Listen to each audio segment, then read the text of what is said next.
ಸುಸ್ವಾಗತ ನಿಮಗೆ, ಸುಸ್ವಾಗತ ನಿಮಗೆ, ಸುಸ್ವಾಗತ ನಿಮಗೆ, ಸುಸ್ವಾಗತ ನಿಮಗೆ.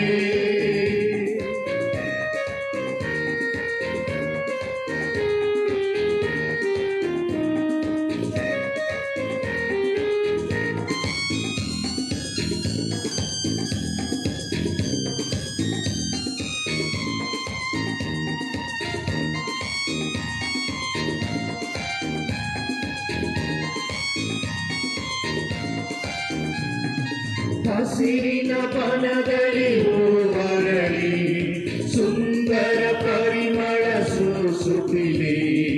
ಅರಳಿದ ಹೂಗಳು ಕುಡಿ ಸೇರಿ ಸೃಷ್ಟಿಯ ಒಡೆಯನ ಸೇರುತ್ತಿದೆ.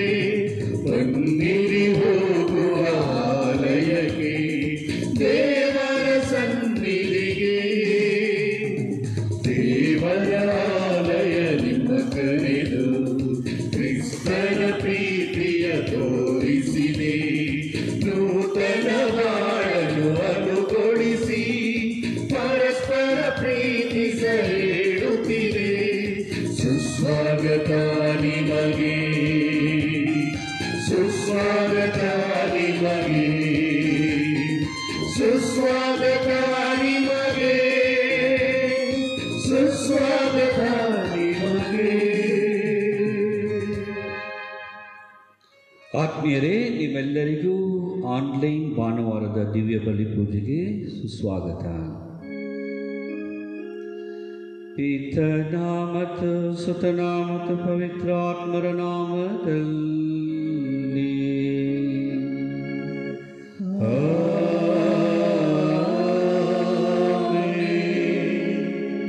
ನಮ್ಮ ಪ್ರಭು ಕ್ರಿಸ್ತರ ಕೃಪಾವರವು, ದೇವರ ಪ್ರೀತಿಯು, ಪವಿತ್ರಾತ್ಮರ ಅನ್ಯೋನ್ಯತೆಯು ನಿಮ್ಮೆಲ್ಲರೊಡನೆ ಇರಲಿ. ನಿಮ್ಮಾತ್ಮದೊಡನೆಯೂ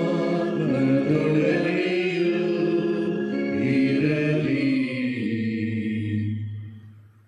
ಆತ್ಮೀಯ ಸಹೋದರ ಸಹೋದರಿಯರೇ, ಇಂದಿನ ವಾಚನ ವಿಧಿಗಳಲ್ಲಿ ವಾಕ್ಯವನ್ನು ಬಿತ್ತನೆ ಮಾಡಿದ ದೇವರು ಫಲದ ನಿರೀಕ್ಷೆಯಲ್ಲಿದ್ದಾರೆ. ಬಿತ್ತನೆಗೊಂಡು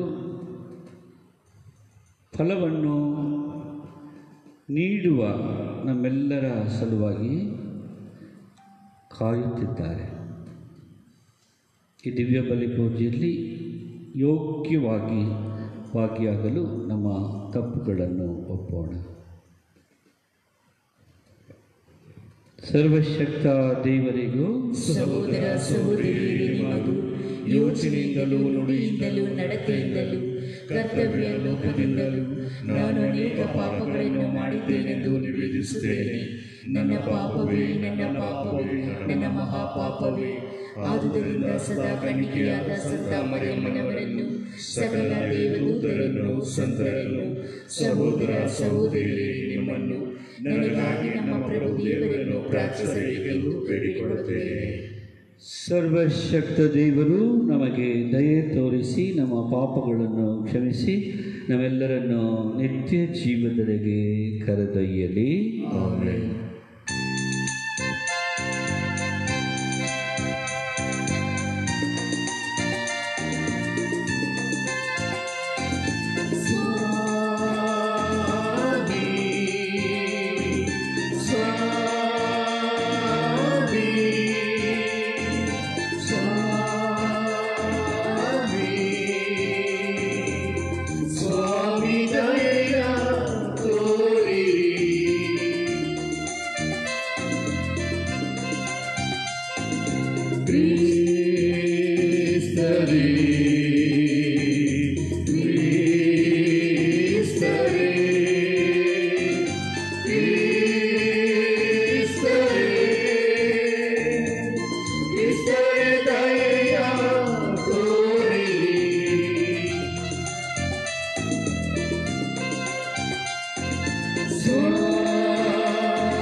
ಸಲ್ಲಲಿ ಮಹಿಮೆ ಮಹಿಮೆಯು ಸಲ್ಲಲಿ ಮಹೋನ್ನತಗೆ ಶಾಂತಿ ಶಾಂತಿ ಲಭಿಸಲಿ ಶಾಂತಿ ಶಾಂತಿಯು ಲಭಿಸಲಿ ಸುಮನುಜಗೆ ಮಹಿಮೆ ಮಹಿಮೆ ಸಲ್ಲಲಿ ಮಹಿಮೆ ಮಹಿಮೆಯು ಸಲ್ಲಲಿ ಮಹೋನ್ನತಗೆ ಶಾಂತಿ ಶಾಂತಿ ಲಭಿಸಲಿ ಶಾಂತಿ ಶಾಂತಿಯು ಲಭಿಸಲಿ ಸುಮನುಜಗೆ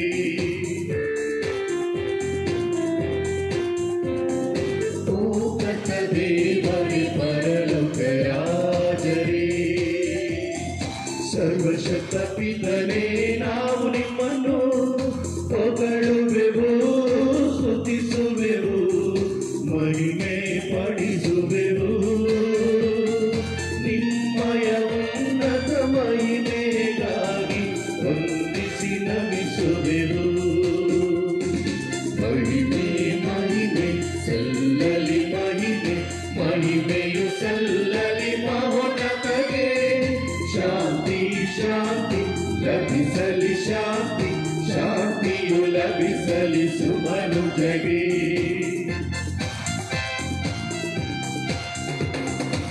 ಏಕಕುಮಾರರಾಗಿ ಜನಿಸಿದ ಕರ್ತರೇ ಯೇಸು ಕ್ರಿಸ್ತರೇ ರಕ್ಷಕರೇ ಪಿತನ ಕುಮಾರರೇ ದೇವರ ಕುರಿಮರಿ ನಮಗೆ ದಯೆ ತೋರಿ ಲೋಕದ ಪಾಪವ ನೀಗಿಬರೆ ಪ್ರಾರ್ಥನೆ ಆಲಿಸಿರಿ ಮಹಿಮೆ ಮಹಿಮೆ ಸಲ್ಲಲಿ ಮಹಿಮೆ ಮಹಿಮೆಯು ಸಲ್ಲಲಿ ಮಹೋನ್ನತಗೆ ಶಾಂತಿ ಶಾಂತಿ ಲಭಿಸಲಿ ಶಾಂತಿ ಶಾಂತಿಯು ಲಭಿಸಲಿ ಸುಮನುಜಗೆ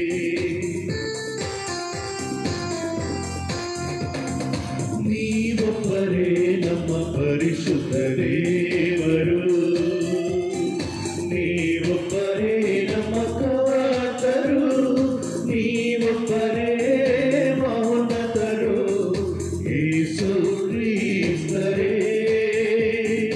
ಆತ್ಮರ ಜೊತೆಯಲ್ಲಿ ಬಾಳುತ್ತ ದೇವರ ಮಹಿಮೆಯಲ್ಲಿರುವವರೇ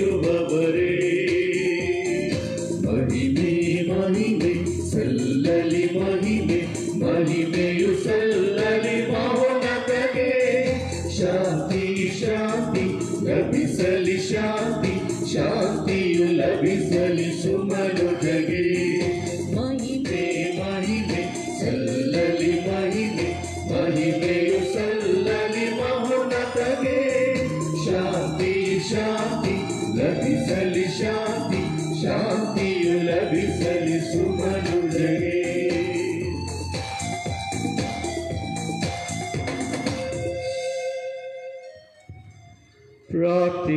ಪ್ರಾರ್ಥಿಸೋಣ. ದೇವರೇ, ದಾರಿ ತಪ್ಪಿ ನಿಮ್ಮಿಂದಾಗಲಿ ಹೋದವರು ಸನ್ಮಾರ್ಗಕ್ಕೆ ಹಿಂದಿರುಗುವಂತೆ ನಿಮ್ಮ ಸತ್ಯದ ಬೆಳಕನ್ನು ಅವರೆಡೆಗೆ ತೋರಿಸುತ್ತೀರಿ. ತಾವು ನಿವೇದಿಸುವ ವಿಶ್ವಾಸದ ನಿಮಿತ್ತ ಕ್ರೈಸ್ತರೆನಿಸಿಕೊಂಡವರು ಕ್ರಿಸ್ತರ ನಾಮಕ್ಕೆ ವಿರುದ್ಧವಾದದ್ದೆಲ್ಲವನ್ನೂ ತ್ಯಜಿಸಿ ಆ ನಾಮಕ್ಕೆ ಗೌರವ ತರುವುದೆಲ್ಲವುಗಳ ಬಗ್ಗೆ ಶ್ರಮಿಸುವಂತೆ ನಿಮ್ಮ ಕೃಪಾವರವನ್ನು ದಯಪಾಲಿಸಿರಿ. ನಿಮ್ಮೊಂದಿಗೆ ಪವಿತ್ರಾತ್ಮರ ಐಕ್ಯದಲ್ಲಿ ದೇವರಾಗಿ ಯುಗ ಯುಗಾಂತರಕ್ಕೂ ಜೀವಿಸಿ ಆಳುವ ನಮ್ಮ ಪ್ರಭುವು ನಿಮ್ಮ ಪುತ್ರರು ಆಗಿರುವ ಯೇಸು ಕ್ರಿಸ್ತರ ಮುಖಾಂತರ ನಿಮ್ಮನ್ನು ಪ್ರಾರ್ಥಿಸುತ್ತೇವೆ.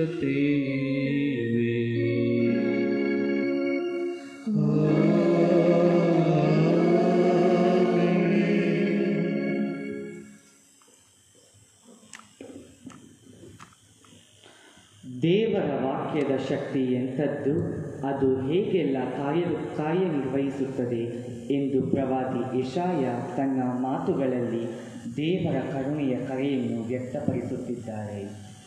ಪ್ರವಾದಿ ಯೆಶಾಯನ ಗ್ರಂಥದಿಂದ ಇಂದಿನ ಮೊದಲನೆಯ ವಾಚನ.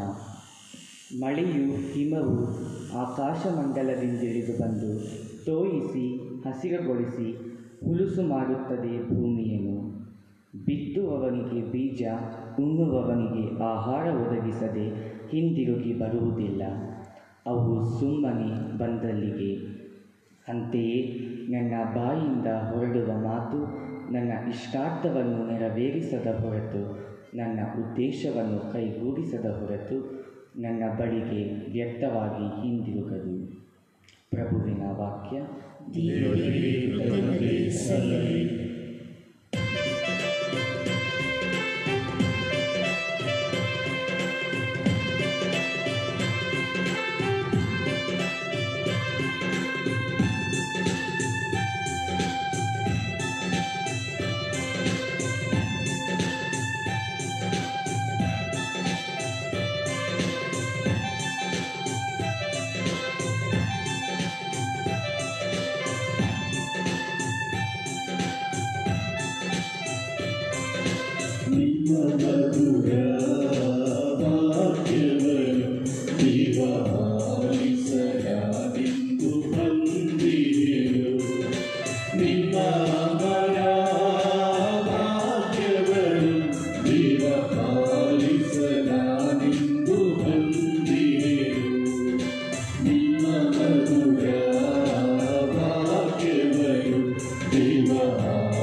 ಲೌಕಿಕ ಕಷ್ಟಗಳು ಎದುರಾದಾಗ ನಿಟ್ಟುಸಿರು ಬಿಟ್ಟು ರೋಧಿಸುವುದು ಮನುಷ್ಯನ ಸಹಜ ಗುಣ. ಆದರೆ ಇದು ಕ್ಷಣಿಕ. ಮುಂದೆ ಬರುವ ಮಹಿಮೆಗೆ ದಾವುಗಾಲು. ಆದ್ದರಿಂದ ಲೌಕಿಕ ಕಷ್ಟಗಳಿಗಾಗಿ ಚಿಂತಿಸಬೇಕಾಗಿಲ್ಲ ಎಂದು ಸಂತ ಪೌಲ ಈ ವಾಚನದಲ್ಲಿ ತಿಳಿಸುತ್ತಾನೆ. ಪೌಲನು ರೋಮನರಿಗೆ ಬರೆದ ಪತ್ರದಿಂದ ಇಂದಿನ 2ನೆಯ ವಾಚನ. ಸಹೋದರರೇ, ಇಂದಿನ ಕಾಲದಲ್ಲಿ ನಾವು ಅನುಭವಿಸುತ್ತಿರುವ ಕಷ್ಟ ಸಂಕಟಗಳು ಮುಂದೆ ನಮಗೆ ಪ್ರತ್ಯಕ್ಷವಾಗಲಿರುವ ಮಹಿಮೆಯೊಂದಿಗೆ ಹೋಲಿಸುವುದಕ್ಕೂ ಬಾರದವುಗಳು ಎಂದು ನಾನು ಎಣಿಸುತ್ತೇನೆ. ದೇವರ ಮಕ್ಕಳ ಮಹಿಮೆಯು ಯಾವಾಗ ಪ್ರತ್ಯಕ್ಷವಾದೀತೋ ಎಂದು ಸೃಷ್ಟಿ ಸಮಸ್ತವು ಬಹು ಉತ್ಸುಕತೆಯಿಂದ ಎದುರು ನೋಡುತ್ತಿದೆ. ಸರ್ವ ಸೃಷ್ಟಿಯು ನಿರರ್ಥಕತೆಯ ಒಳಗಾಯಿತು. ಇದು ಅದರ ಸ್ವಂತ ಇಚ್ಛೆಯಿಂದಲ್ಲ, ದೇವರ ಇಚ್ಛೆಯಿಂದಲೇ ಆಯಿತು. ಆದರೂ ಸೃಷ್ಟಿಗೆ ನಿರೀಕ್ಷೆಯೊಂದಿದೆ. ಅದೇನೆಂದರೆ, ಸೃಷ್ಟಿಯು ಸಹ ವಿನಾಶ ವಿಧಿಯಿಂದ ಬಿಡುಗಡೆಯಾಗಿ ದೇವರ ಮಕ್ಕಳ ಮಹಿಮಾಯುತ ಸ್ವಾತಂತ್ರ್ಯದಲ್ಲಿ ಪಾಲುಗೊಳ್ಳುತ್ತದೆ ಎಂಬುದೇ. ಸೃಷ್ಟಿ ಸಮಸ್ತವು ಇಂದಿನವರೆಗೆ ನರಳುತ್ತಾ ಪ್ರಸವ ವೇದನೆ ಪಡುತ್ತಾ ಇದೆ ಎಂಬುದು ನಮಗೆ ತಿಳಿದಿದೆ. ಸೃಷ್ಟಿ ಮಾತ್ರವಲ್ಲ, ದೇವರ ಕೃಪಾವರಗಳಲ್ಲಿ ಪ್ರಥಮ ಫಲವಾಗಿ ಪವಿತ್ರಾತ್ಮ ಅವರನ್ನೇ ಪಡೆದಿರುವ ನಾವು ಸಹ ನಮ್ಮೊಳಗೆ ನರಳುತ್ತಿದ್ದೇವೆ. ದೇವರ ಮಕ್ಕಳಿಗೆ ದೊರೆಯುವ ಸೌಭಾಗ್ಯವನ್ನು, ನಮ್ಮ ಸಂಪೂರ್ಣ ವಿಮೋಚನೆಯನ್ನು ನಿರೀಕ್ಷಿಸುತ್ತಿದ್ದೇವೆ. ಪ್ರಭುವಿನ ವಾಕ್ಯ. ದೇವರಿಗೆ ಕೃತಜ್ಞತೆ ಸಲ್ಲಲಿ.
ಪಾಪಿಯಾದ ನಾನು ನಿಮ್ಮ ಶುಭ ಸಂದೇಶವನ್ನು ಯೋಗ್ಯವಾಗಿ ಪ್ರಕಟಿಸುವಂತೆ ನನ್ನ ಹೃದಯವನ್ನು ಅದನವನ್ನು ಪರಿಶುದ್ಧಗೊಳಿಸಿರಿ.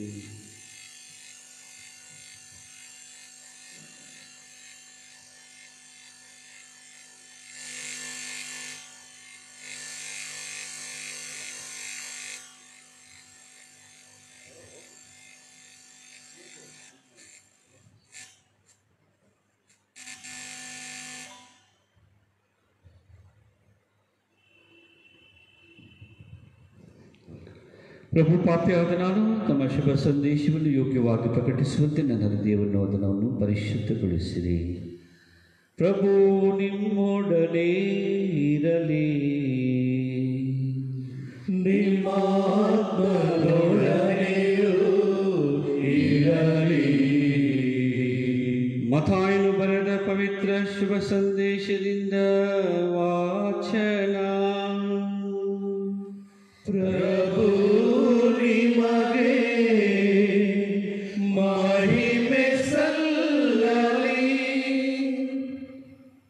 ಆ ಕಾಲದಲ್ಲಿ ಯೇಸು ಮನೆಯಿಂದ ಹೊರಟು ಸರೋವರದ ತೀರದಲ್ಲಿ ಕುಳಿತರು. ಜನರು ತಂಡೋಪತಂಡವಾಗಿ ಕೂಡಿ ಬಂದುದರಿಂದ ದೋಣಿ ಹತ್ತಿ ಕುಳಿತುಕೊಳ್ಳಬೇಕಾಯಿತು. ಜನರು ದಡದಲ್ಲೇ ನಿಂತರು. ಆಗ ಯೇಸು ಅವರಿಗೆ ಅನೇಕ ವಿಷಯಗಳನ್ನು ಸಾಮರ್ಥ್ಯ ರೂಪದಲ್ಲಿ ಹೇಳಿದರು. ಒಬ್ಬ ರೈತ ಬಿತ್ತುವುದಕ್ಕೆ ಹೋದ. ಬಿತ್ತನೆ ಮಾಡುತ್ತಿದ್ದಾಗ ಕೆಲವು ಬೀಜಗಳು ಕಾಲ್ದಾರಿಯಲ್ಲಿ ಬಿದ್ದವು. ಬಿದ್ದದ್ದೇ ಹಕ್ಕಿಗಳು ಬಂದು ಆ ಬೀಜಗಳನ್ನು ತಿಂದು ಬಿಟ್ಟವು. ಬೇರೆ ಕೆಲವು ಬೀಜಗಳು ಹೆಚ್ಚು ಮಣ್ಣಿನಿಂದ ಕಲ್ಲು ನೆಲದ ಮೇಲೆ ಬಿದ್ದವು.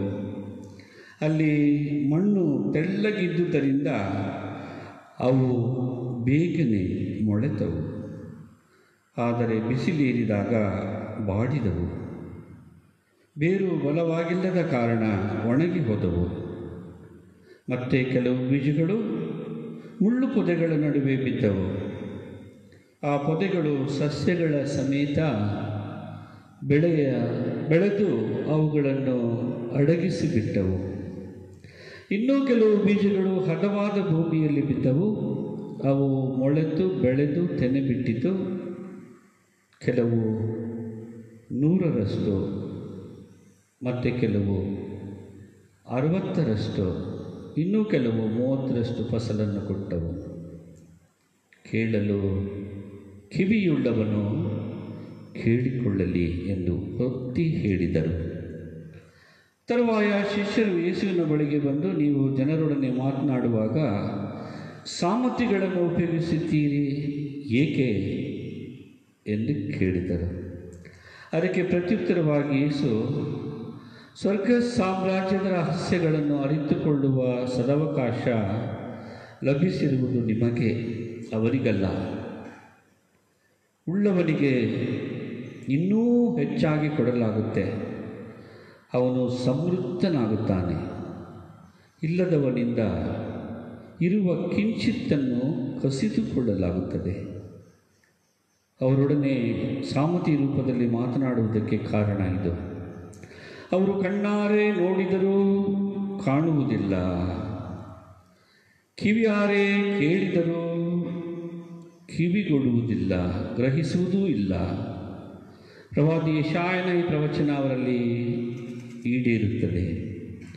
ಕೇಳಿ ಕೇಳಿಯೂ ಗ್ರಹಿಸರು, ನೋಡಿ ನೋಡಿಯೂ ಕಾಣರು. ಈ ಜನರ ಹೃದಯ ಕಲ್ಲಾಗಿದೆ, ಕಿವಿ ಮಂದವಾಗಿದೆ, ಕಣ್ಣು ಮಬ್ಬಾಗಿದೆ. ಇಲ್ಲದಿದ್ದರೆ ಇವರ ಕಣ್ಣು ಕಾಣುತ್ತಾ, ಕಿವಿ ಕೇಳುತ್ತಾ, ಹೃದಯ ಗ್ರಹಿಸುತ್ತಾ ನನ್ನತ್ತ ತಿರುಗುತ್ತಿದ್ದರು.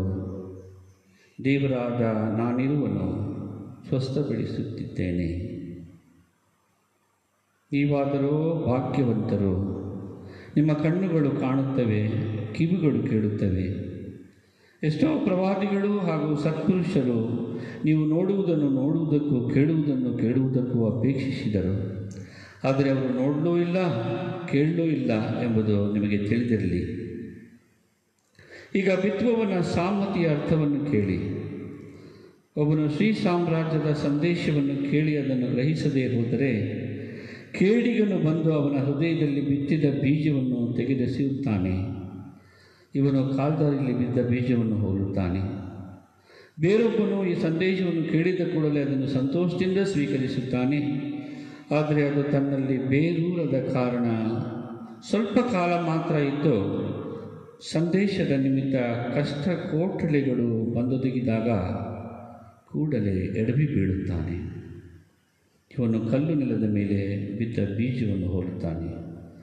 ಇನ್ನೊಬ್ಬನು ಸಂದೇಶವನ್ನೇನೋ ಕೇಳುತ್ತಾನೆ, ಆದರೆ ಪ್ರಾಪಂಚಿಕ ಚಿಂತನೆಗಳು, ಐಶ್ವರ್ಯದ ವ್ಯಾಮೋಹಗಳು ಆ ಸಂದೇಶವನ್ನು ಫಲಬಿಡದಂತೆ ಅದುಮಿ ಬಿಡುತ್ತವೆ. ಅವನು ಮುಳ್ಳು ಪೊದೆಗಳಲ್ಲಿ ಬಿದ್ದ ಬೀಜವನ್ನು ಹೋಲುತ್ತಾನೆ. ಇನ್ನೊಬ್ಬನು ವಾಕ್ಯವನ್ನು ಕೇಳುತ್ತಾನೆ, ಗ್ರಹಿಸಿಕೊಳ್ಳುತ್ತಾನೆ, ಫಲಪ್ರದನಾಗಿ 100ರಷ್ಟು, 60ರಷ್ಟು, 30ರಷ್ಟು ಫಲ ಕೊಡುತ್ತಾನೆ. ಇವನು ಹದವಾದ ಭೂಮಿಯಲ್ಲಿ ಬಿದ್ದ ಬೀಜವನ್ನು ಹೋಲುತ್ತಾನೆ ಎಂದರು. ಪ್ರಭುವಿನ ಶುಭ ಸಂದೇಶ. ಕ್ರಿಸ್ತರೇ ನಿಮಗೆ ಸ್ತುತಿ ಸಲ್ಲಲಿ. ಆತ್ಮೀಯ ಸಹೋದರ ಸಹೋದರಿಯರೇ, ಸೃಷ್ಟಿಕರ್ತನು ಪ್ರತಿಯೊಬ್ಬರ ಹೃದಯದಲ್ಲಿ ಸಮಾನವಾಗಿ ದೇವರ ವಾಕ್ಯದ ಬಿತ್ತನೆ ಮಾಡುತ್ತಾರೆ. ಬಿತ್ತನೆ ಮಾಡಿದ ಬಳಿಕ ಫಲದ ನಿರೀಕ್ಷೆಯಲ್ಲಿ ದೇವರು ಇರುತ್ತಾರೆ. ಫಲ ಕೊಡುವ ಕಾರ್ಯ ನಮ್ಮದು. ದೇವರ ವಾಕ್ಯದ ಮಹತ್ತರವಾದದ್ದು. ಪ್ರತಿಯೊಬ್ಬ ವಿಶ್ವಾಸಿಯ ಜೀವನದಲ್ಲಿ ದೇವರ ವಾಕ್ಯಕ್ಕೆ ವಿಶೇಷವಾದ ಸ್ಥಾನ ಮಾನ ನೀಡಲಾಗುತ್ತೆ. ಕಾರಣ, ದೇವರಾಡುವ ಪ್ರತಿಯೊಂದು ವಾಕ್ಯ ಅವರಿಂದ ಹೊರತಾಗಿಲ್ಲ, ಬದಲಾಗಿ ದೇವರೇ ಆ ವಾಕ್ಯವಾಗಿದ್ದಾರೆ. ಯೋಹಾನನು ಬರೆದ ಶುಭ ಸಂದೇಶ 1ನೇ ಅಧ್ಯಾಯ 14ನೇ ವಾಕ್ಯ. ಈಗ ನಾವು ಫಲ ಕೊಡುವ ವ್ಯಕ್ತಿಗಳಾಗಬೇಕಾದರೆ ನಾವು ನಮ್ಮನ್ನೇ ವಿಶ್ಲೇಷಿಸಿಕೊಳ್ಳಬೇಕು. ಹಾಗೂ ನಮ್ಮ ಜೀವನದಲ್ಲಿ ಸೃಷ್ಟಿಕರ್ತ ದೇವರು ಯಾವ ಒಂದು ಪ್ರಾಮುಖ್ಯತೆಯನ್ನು ಪಡೆದಿದ್ದಾರೆ ಎಂಬುದರ ಬಗ್ಗೆ ನಾವು ಧ್ಯಾನಿಸಬೇಕು. ಹಾಗೂ ನಾವು ದೇವರ ವಿಶೇಷವಾದ ಕರೆಗೆ ಹೋಗುಟ್ಟವರಾಗಿರಬೇಕು. ಹಾಗೂ ಪ್ರೀತಿಯ ಕುರಿತು ವಿಶ್ಲೇಷಣೆ ಮಾಡಬೇಕು. ಮತ್ತು ಎಲ್ಲಕ್ಕಿಂತ ಹೆಚ್ಚಾಗಿ ಕುಟುಂಬದಲ್ಲಿ ಇರುವ ಪವಿತ್ರ ಬೈಬಲ್ ಬಗೆಯ ನಿಯಮಗಳನ್ನು ಪಾಲಿಸುವವರಾಗಬೇಕು. ಮತ್ತು ಎಲ್ಲಕ್ಕಿಂತ ಹೆಚ್ಚಾಗಿ ಮಾನವೀಯತೆ ನಮ್ಮ ಎದೆಯಾಳದಲ್ಲಿ ಮನೆ ಮಾಡುವಂತೆ ನಮ್ಮನ್ನೇ ಸಮರ್ಪಿಸಿಕೊಳ್ಳಬೇಕು.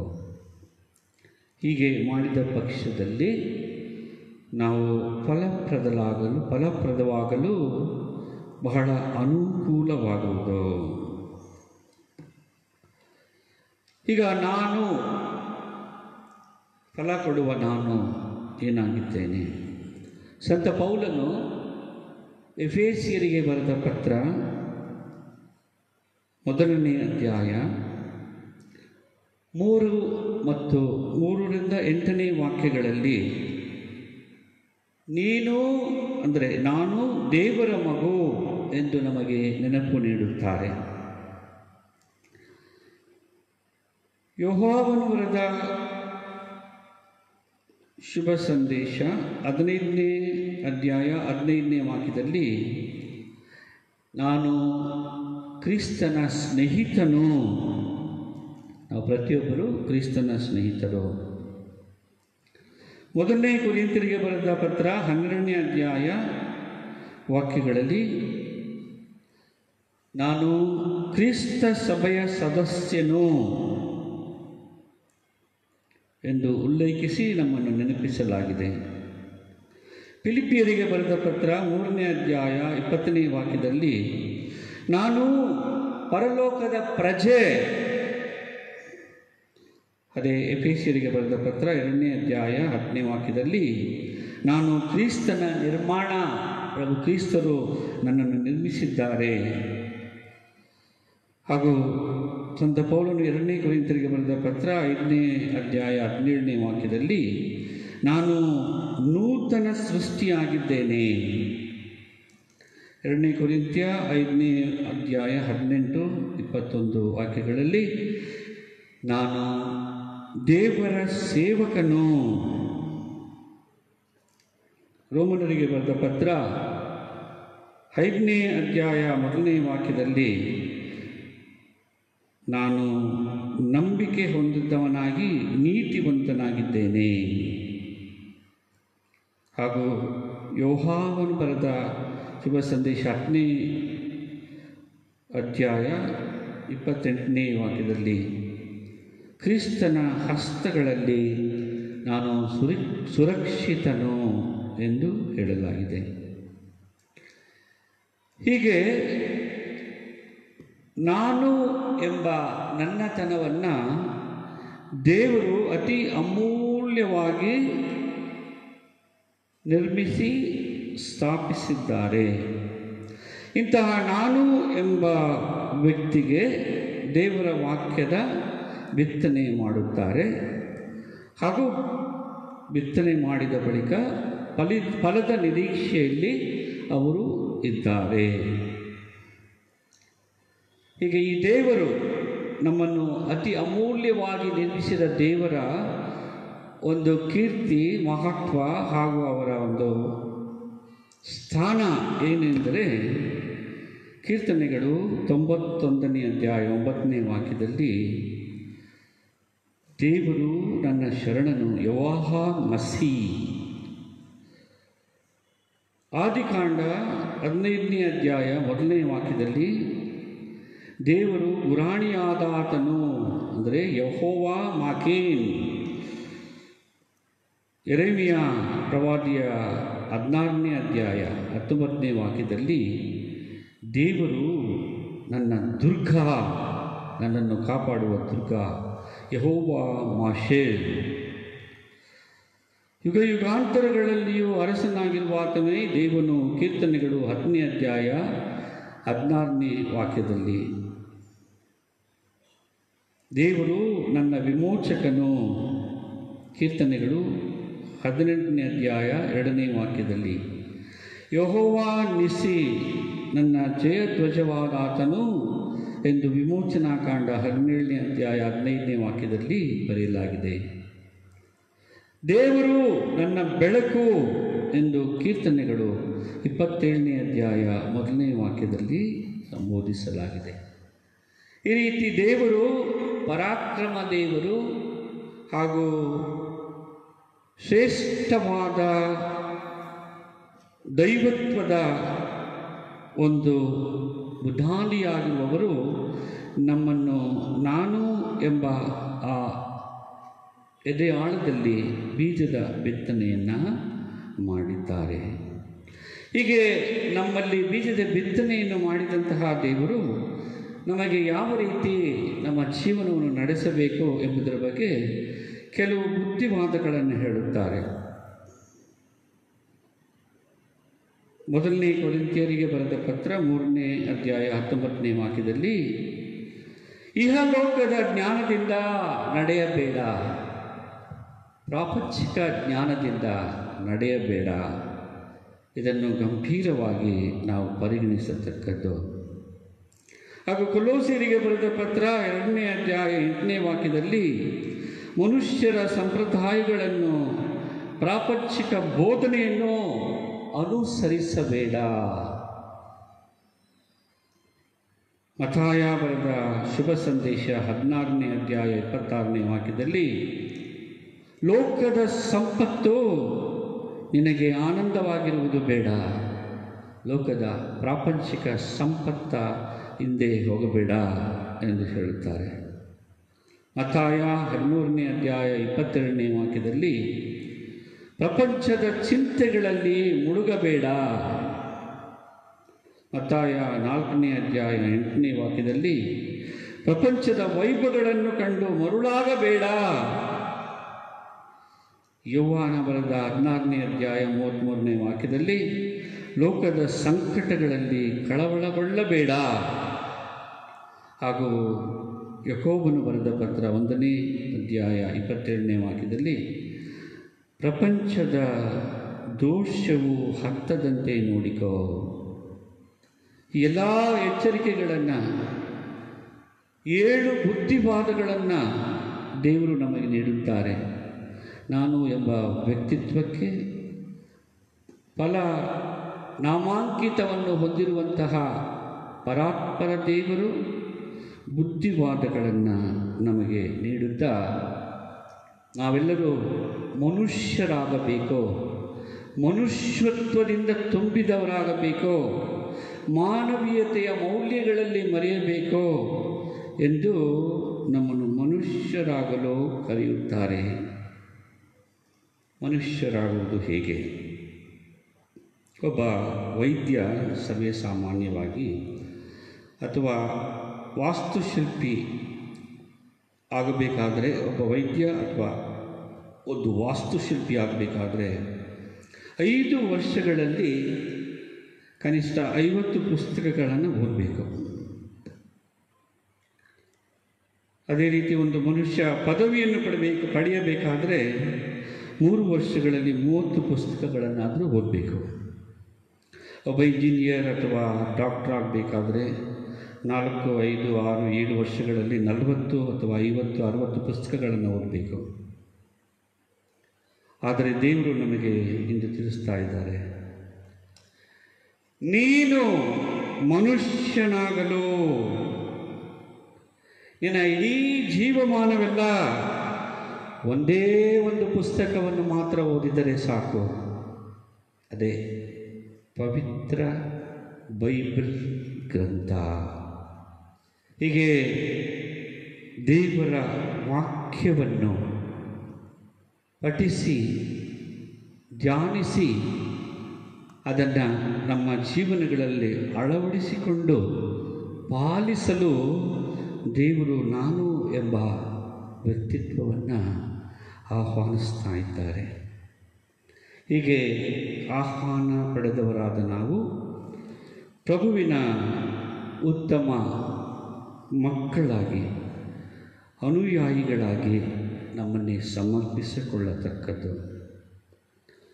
ಈ ರೀತಿ ದೇವರ ಪ್ರಸನ್ನತೆ, ಆದೇಶ, ಆಜ್ಞೆ ಹಾಗೂ ದೇವರು ನಮ್ಮಿಂದ ನಿರೀಕ್ಷಿಸುವಂತಹ ಒಂದು ಪರಿಸರದಲ್ಲಿ ಬೈಬಲ್ ಗ್ರಂಥದಲ್ಲಿ ಅನೇಕರು ಪ್ರಾರ್ಥನೆಯ ಮೂಲಕ ದೇವರಿಗೆ ತಮ್ಮನ್ನೇ ಸಮರ್ಪಿಸಿಕೊಂಡರು.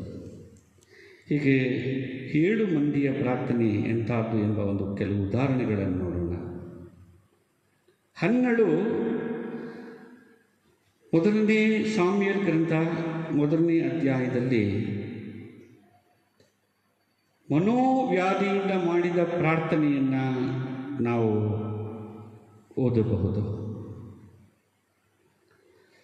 ಆದಿಕಾಂಡ 32ನೇ ಅಧ್ಯಾಯದಲ್ಲಿ ಯಾಕೋಬನು ಬಲವಂತವಾಗಿ ಹೋರಾಡಿ ಮಾಡಿದಂಥ ಪ್ರಾರ್ಥನೆಯನ್ನು ಓದಬಹುದು. ದಾನಿಯೇಲ್ ಬರೆದ ಗ್ರಂಥ 9ನೇ ಅಧ್ಯಾಯದಲ್ಲಿ ನಿರೀಕ್ಷೆಯಿಂದ ಮಾಡಿದ ಪ್ರಾರ್ಥನೆಯನ್ನು ಓದಬಹುದು. ಏಲಿಯನು ಆಸಕ್ತಿಯಿಂದ ಅರ್ಥಪೂರ್ವಕವಾಗಿ ಮಾಡಿದ ಪ್ರಾರ್ಥನೆಯನ್ನು ಯಾಕೋಬನು ಬರೆದ ಪತ್ರ 5ನೇ ಅಧ್ಯಾಯ 17ನೇ ವಾಕ್ಯದಲ್ಲಿ ಓದಬಹುದು. ಬಡ ವಿಧವೆ ಲೂಕ 18ನೇ ಅಧ್ಯಾಯ ಬೇಸರಗೊಳ್ಳದೆ ಮಾಡಿದ ಪ್ರಾರ್ಥನೆಯನ್ನು ನಾವು ಓದಬಹುದು. ಪ್ರಭು ಯೇಸು ಕ್ರಿಸ್ತರು ಪಾಪಿಗಳಿಗಾಗಿ ಮಾಡಿದ ಪ್ರಾರ್ಥನೆ ಲೂಕ 23ನೇ ಅಧ್ಯಾಯ 34ನೇ ವಾಕ್ಯದಲ್ಲಿ, ಹಾಗೂ ಇಬ್ರಿಯರಿಗೆ ಬರೆದ ಪತ್ರ 5ನೇ ಅಧ್ಯಾಯ 7ರಿಂದ 10 ವಾಕ್ಯದವರೆಗೂ ಪಾಪಿಗಳಿಗಾಗಿ ಯೇಸು ಸ್ವಾಮಿ ಪ್ರಾರ್ಥನೆ ಮಾಡುತ್ತಾರೆ. ಅಪೊಸ್ತಲರ ಕೃತ್ಯ ಪೌಲನು ವಿಶ್ವಾಸಿಗಳಿಗಾಗಿ ಮಾಡಿದ ಪ್ರಾರ್ಥನೆಯನ್ನು ನಾವು ಕೊಲೋಸ್ಯರಿಗೆ ಬರೆದ ಪತ್ರ 1ನೇ ಅಧ್ಯಾಯದಲ್ಲಿ ನೋಡ್ಬೋದು. ವಿಶ್ವಾಸಿಗಳಿಗಾಗಿ ಪೌಲನು ಪ್ರಾರ್ಥನೆ ಮಾಡುತ್ತಾರೆ. ಹೀಗೆ ಯೇಸು ಸ್ವಾಮಿಯನ್ನು ಮೊದಲುಗೊಂಡು ಅಪೊಸ್ತಲರನ್ನು ಮೊದಲುಗೊಂಡು ಅನೇಕರು ಪ್ರಾರ್ಥನೆಯನ್ನು ಮಾಡುತ್ತಾ ಆ ದೇವರ ಪರಾಕ್ರಮ, ದೇವರ ಪ್ರಸನ್ನತೆಗೆ ಪಾತ್ರರಾದರು. ಹೀಗೆ ನಾವು ಪ್ರಸನ್ನತೆಗೆ ಪಾತ್ರರಾಗುವುದು ಯಾವುದಕ್ಕಾಗಿ? ದೇವರ ದರ್ಶನವನ್ನು ಪಡೆಯುವುದಕ್ಕಾಗಿ. ಈ ದೇವರ ದರ್ಶನ ಯಾವ ರೀತಿ ಆಗುತ್ತೆ? ನಾವು ಪವಿತ್ರ ಗ್ರಂಥದಲ್ಲಿ ಅನೇಕ ಪ್ರವಾದಿಗಳು ಮತ್ತು ಇತರ ವ್ಯಕ್ತಿತ್ವಗಳನ್ನು ನೋಡಿದ್ದೇವೆ. ದೇವರೇ ನಮಗೆ ನೇರವಾಗಿ ಮಾತಾಡಿ ತಿಳಿಸಬಹುದು. ಇದು ಒಂದು ರೀತಿಯ ದರ್ಶನ. ನನ್ನ ಪ್ರಾರ್ಥನೆಯಲ್ಲಿ ದೇವರು ನನಗೆ ದರ್ಶನದ ಮೂಲಕ ಪ್ರಕಟಿಸಬಹುದು. ಇದು ಎರಡನೆಯ ರೀತಿಯ ದರ್ಶನ. ಮೂರನೇದಾಗಿ ಪ್ರವಾದಿಗಳು, ಗುರುಗಳು, ಯಾಜಕರು ಅಥವಾ ಸಂಸ್ಕಾರಗಳ ಮುಖಾಂತರ ದೇವರು ತನ್ನ ದರ್ಶನವನ್ನು ನಮಗೆ ತಿಳಿಸ್ತಾರೆ. ದೇವರ ವಾಕ್ಯವನ್ನು ಧ್ಯಾನ ಮಾಡುವ, ದೇವರ ವಾಕ್ಯದಲ್ಲಿ ಪ್ರೇರಣೆಯಾಗಬಹುದು. ಈ ರೀತಿ ದೇವರ ದರ್ಶನ ನಮಗೆ ಸಂಸ್ಕಾರಗಳ ಹಾಗೂ ಧರ್ಮಸಭೆಯ ಅನೇಕ ಮಧ್ಯಸ್ಥಿಕೆಯ ಸಾಧನಗಳ ಬಗ್ಗೆ ದೊರಕುತ್ತವೆ. ಇದೆಲ್ಲವೂ ಏನಕ್ಕಾಗಿ? ದೇವರ ಪ್ರೀತಿಯನ್ನು ಸಂಪಾದಿಸಿಕೊಳ್ಳುವುದಕ್ಕಾಗಿ, ದೇವರ ಪ್ರೀತಿಯನ್ನು ಅರ್ಥ ಮಾಡಿಕೊಳ್ಳುವುದಕ್ಕಾಗಿ, ಹಾಗೂ ದೇವರ ಪ್ರೀತಿಯಲ್ಲಿ ನೆಲೆಸುವುದಕ್ಕಾಗಿ, ಹಾಗೂ ಆ ದೇವರ ಪ್ರೀತಿಯನ್ನು ಬಾಳುವುದಕ್ಕಾಗಿ ಇಷ್ಟೆಲ್ಲವೂ ನಮಗೆ ಸೀಮಿತವಾಗಿದೆ. ಆ ದೇವರ ಪ್ರೀತಿ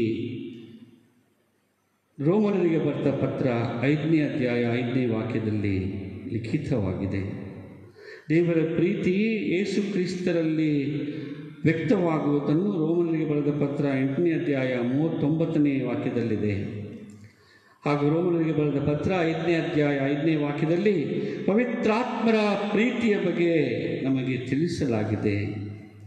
2ನೇ ಕೊರಿಂಥರಿಗೆ ಬರೆದ ಪತ್ರದಲ್ಲಿ ಒತ್ತಾಯ ಮಾಡುವ ಪ್ರೀತಿಯ ಬಗ್ಗೆ ನೆನಪಿಸಲಾಗಿದೆ.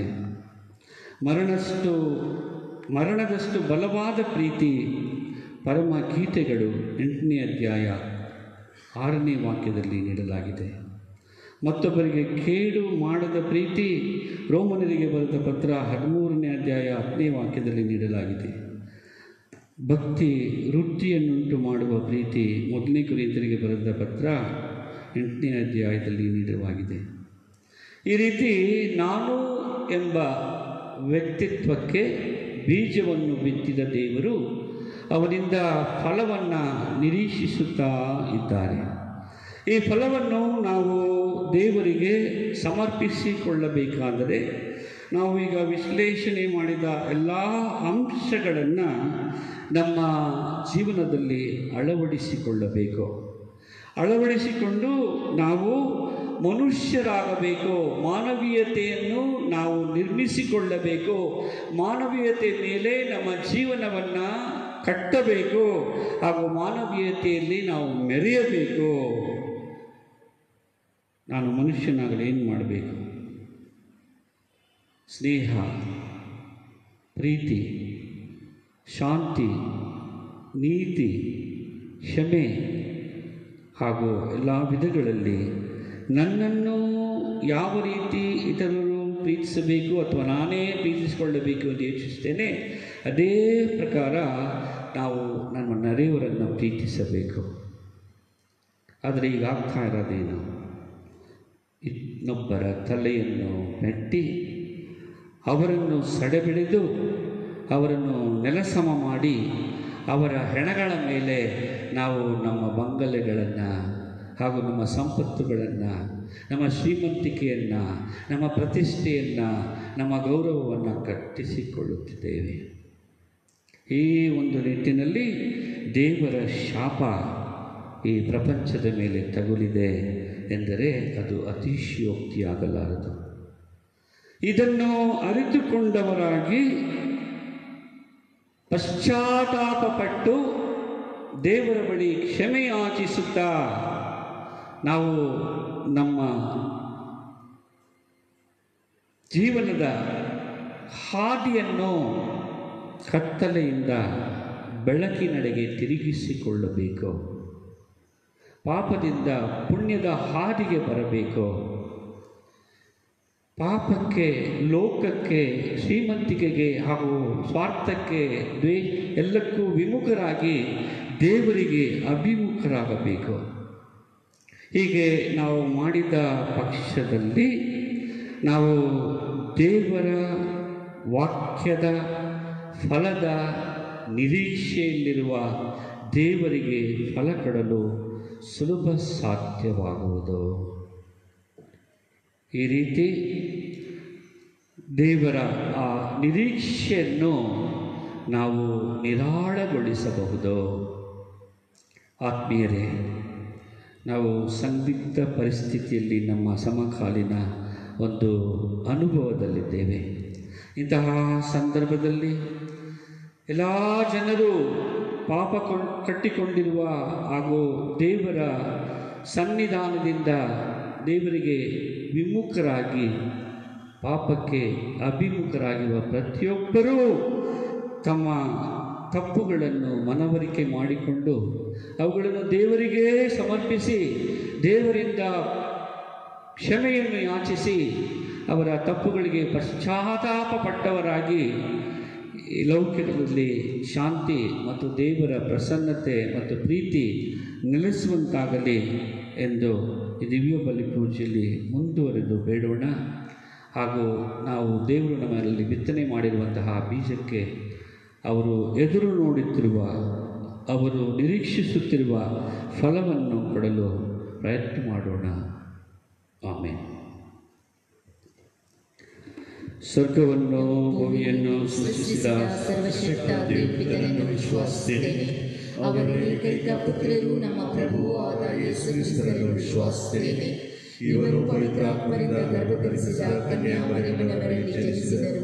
ಪೋಂಚಿಯಸ್ ಪಿಲಾತನ ಕಾಲದಲ್ಲಿ ಯಾತನೆಯನ್ನು ಅನುಭವಿಸಿ ಶಿಲುಬೆಗೆ ಏರಿಸಲ್ಪಟ್ಟು ಮೃತರಾಗಿ ಸಮಾಧಿ ಮಾಡಲ್ಪಟ್ಟರು. ಪಾತಾಳಕ್ಕೆ ಇಳಿದು ಮೂರನೆಯ ದಿನ ಮೃತರ ಮಧ್ಯದಿಂದ ಪುನರುಜ್ಜೀವಂತರಾಗಿದ್ದರು. ಸ್ವರ್ಗಕ್ಕೇರಿ ಸರ್ವಶಕ್ತ ದೇವರಿನ ಬಲಗಡೆಯಲ್ಲಿ ಆಸೀನರಾಗಿದ್ದಾರೆ. ಅಲ್ಲಿಂದ ಜೀವಂತರಿಗೂ ಮೃತರಿಗೂ ತೀರ್ಪು ಕೊಡಲು ಬರುವರು. ಪವಿತ್ರಾತ್ಮರನ್ನು ವಿಶ್ವಾಸಿಸುತ್ತೇನೆ. ಪವಿತ್ರ ಕಥೋಲಿಕ ಧರ್ಮಸಭೆಯನ್ನು, ಸಂತರ ಅನ್ಯೋನ್ಯತೆಯನ್ನು ವಿಶ್ವಾಸಿಸುತ್ತೇನೆ. ಪಾಪ ಪರಿಹಾರವನ್ನು ವಿಶ್ವಾಸಿಸುತ್ತೇನೆ. ಮೃತರ ಪುನರುತ್ಥಾನವನ್ನು ವಿಶ್ವಾಸಿಸುತ್ತೇನೆ. ನಿತ್ಯ ಜೀವವನ್ನು ವಿಶ್ವಾಸಿಸುತ್ತೇನೆ. ಆಮೆನ್. ಪ್ರಿಯ ಸಹೋದರ ಸಹೋದರಿಯರೇ, ನಮ್ಮ ವಿಶ್ವಾಸದ ಮೂಲ ದೇವರ ವಾಕ್ಯ. ನಮ್ಮ ದೈನಂದಿನ ಜೀವನದಲ್ಲಿ ದೈವ ವಾಕ್ಯಕ್ಕೆ ಹೆಚ್ಚಿನ ಮಹತ್ವವನ್ನು ನೀಡುತ್ತಾ ಅದರ ಪ್ರಕಾರ ನಡೆಯುವ ಜೀವನ ರೂಪಿಸುವ ಫಲವನ್ನು ದೇವರು ನೀಡಲಿ ಎಂದು ಈಗ ಪ್ರಾರ್ಥಿಸೋಣ.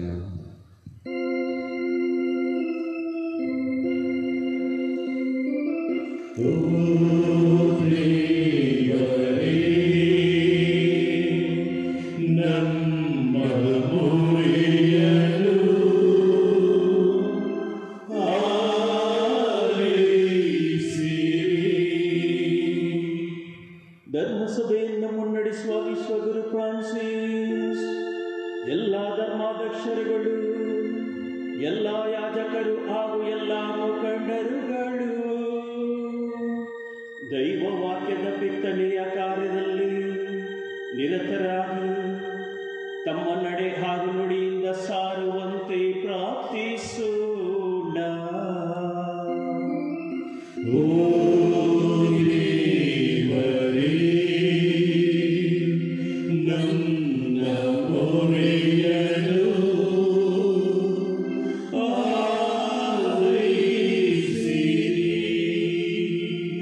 ದೇಶದ ಎಲ್ಲ ನಾಯಕರುಗಳು ದೇವರ ಸೇವೆಯನ್ನು ಜನರ ಸೇವೆಯ ಮಾಡುವುದರ ಮೂಲಕ ಎಂದರಿತು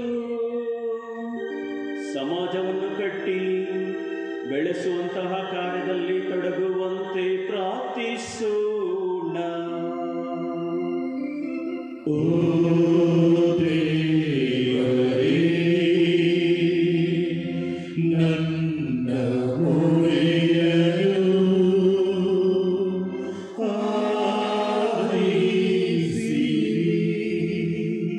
ಧಾರ್ಮಿಕ ಕಳಹಗಳಿಗೆ ತುತ್ತಾಗಿ ತತ್ತರಿಸಿ ಹೋಗಿರುವ ಎಲ್ಲರೂ ದೇವರ ವಾಕ್ಯದಿಂದ ಸಾಂತ್ವನ ಪಡೆದು ಸದಾ ಸಾಮರಸ್ಯದಿಂದ ಹಾಗೂ ಶಾಂತಿಯಿಂದ ಜೀವಿಸುವಂತೆ ಪ್ರಾರ್ಥಿಸೋಣ.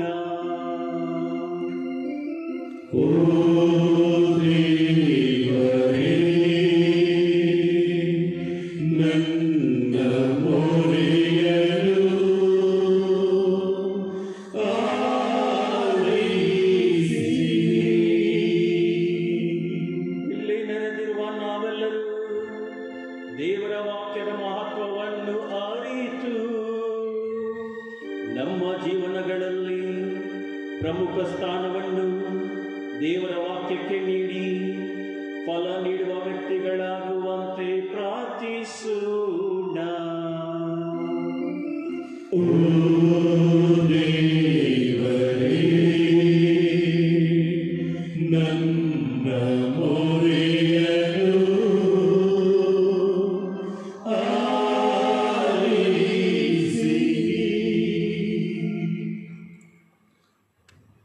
ತಂದೆಯೇ, ನಿಮ್ಮ ಮಕ್ಕಳ ಮೊರೆಯನ್ನು ಆಲಿಸಿರಿ. ನಿಮ್ಮ ವಾಕ್ಯದ ಪ್ರಕಾರ ನಡೆದು ಅದರ ಪರಿಣಾಮಗಳನ್ನು ಅರಿತು ಸಹಜವಾದ ಬದುಕನ್ನು ಜೀವಿಸಲು ಕೃಪೆ ನೀಡಿರಿ. ನಮ್ಮ ಪ್ರಭು ಯೇಸು ಕ್ರಿಸ್ತರ ಮುಖಾಂತರ ಪ್ರಾರ್ಥಿಸುತ್ತೇವೆ.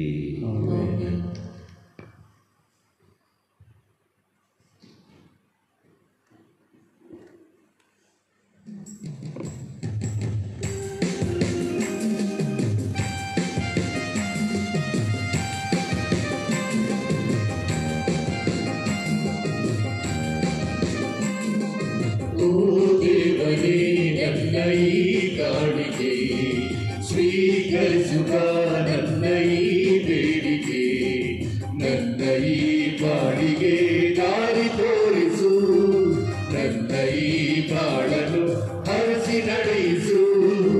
ಓ ದೇವರೇ, ನನ್ನ ಈ ಕಾಣಿಕೆ ಸ್ವೀಕರಿಸುವ, ನನ್ನ ಈ ಬೇಡಿಕೆ.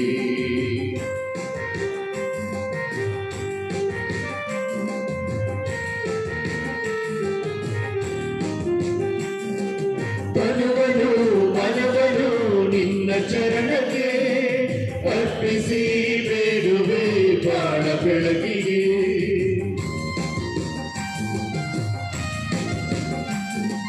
ಮನವನು ನಿನ್ನ ಚರಣಕ್ಕೆ ಅರ್ಪಿಸಿ ಬೇಡುವೆ ಬಾಳ ಬೆಳಕಿಗೆ. ഇരുಳು ಅಳಿಸು, ಬೆಳಕು ಹರಿಸು, ഇരുಳು ಅಳಿಸು, ಬೆಳಕು ಹರಿಸು, ನನ್ನ ಬಾಳನು ಅರಳಿಸು, ನನ್ನ ಬಾಳನು ಅರಳಿಸು. ಓ ದೇವರೇ, ನನ್ನ ಈ ಕಾಣಿಕೆ ಸ್ವೀಕರಿಸುವ, ನನ್ನ ಈ ಬೇಡಿಕೆ. ಸಹೋದರ ಸಹೋದರಿಯರೇ, ನನ್ನ ಮತ್ತು ನಿಮ್ಮ ಬಳಿಯು ಸರ್ವಶಕ್ತ ಪಿತನಾದ ದೇವರಿಗೆ ಅಂಗೀಕೃತವಾಗುವಂತೆ ಪ್ರಾರ್ಥಿಸಿರಿ. ಪ್ರಭು ತಮ್ಮ ನಾಮದ ಸ್ತುತಿ ಹಾಗೂ ಮಹಿಮೆಗಾಗಿಯೂ ನಮ್ಮ ಮತ್ತು ತಮ್ಮ ಇಡೀ ಪವಿತ್ರ ಧರ್ಮಸಭೆಯ ಒಳಿತಿಗಾಗಿಯೂ ಈ ಬಲಿಯನ್ನು ನಿಮ್ಮ ಕರಗಳಿಂದ ಸ್ವೀಕರಿಸಲಿ. ಪ್ರಭು, ನಿಮ್ಮನ್ನು ಪ್ರಾರ್ಥಿಸುವ ಧರ್ಮಸಭೆಯ ಕಾಣಿಕೆಗಳನ್ನು ದಯೆಯಿಂದ ವೀಕ್ಷಿಸಿರಿ. ಇವುಗಳನ್ನು ಸ್ವೀಕರಿಸುವ ವಿಶ್ವಾಸಿಗಳು ಮತ್ತಷ್ಟು ಅಧಿಕ ಪಾವನತೆಯನ್ನು ಪಡೆಯುವಂತೆ ಅನುಗ್ರಹಿಸಿರಿ. ನಮ್ಮ ಪ್ರಭು ಕ್ರಿಸ್ತರ ಮುಖಾಂತರ ನಿಮ್ಮನ್ನು ಪ್ರಾರ್ಥಿಸುತ್ತೇವೆ.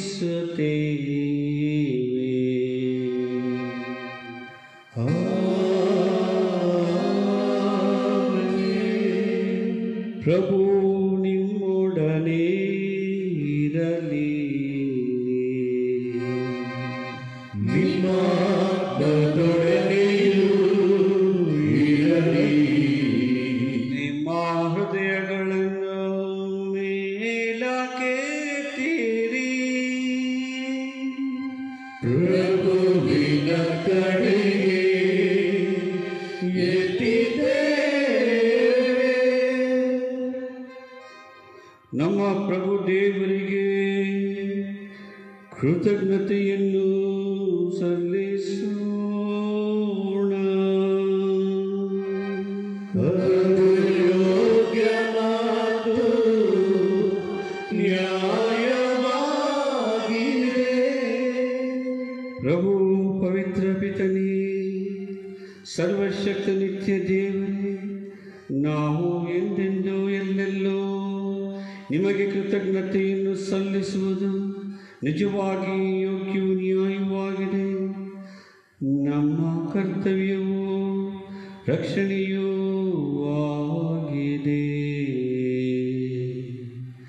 ಏಕೆಂದರೆ ನಮ್ಮ ಸ್ತುತಿ ನಿಮಗೆ ಅಗತ್ಯವಿಲ್ಲದಿದ್ದರೂ ನಮ್ಮ ಉಪಕಾರ ಸ್ಮರಣೆಯೇ ನಿಮ್ಮ ಕೊಡುಗೆಯಾಗಿದೆ. ಏಕೆಂದರೆ ನಮ್ಮ ಸ್ತುತಿಗಳು ನಿಮ್ಮ ಘನತೆಗೆ ಏನನ್ನು ಹೆಚ್ಚಿಸುವುದಿಲ್ಲವಾದರೂ ನಮ್ಮ ಪ್ರಭು ಕ್ರಿಸ್ತರ ಮುಖಾಂತರ ಅವು ನಮ್ಮ ರಕ್ಷಣೆಗೆ ಉಪಯುಕ್ತವಾಗುತ್ತದೆ.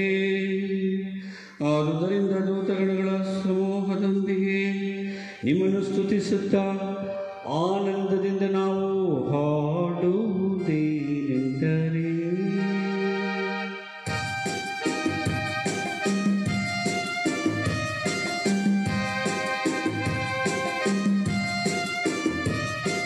ಪರಮ ಪೂಜ್ಯ ದೇವರೇ, ಪರಮ ಪಾವನಾತ್ಮನೇ,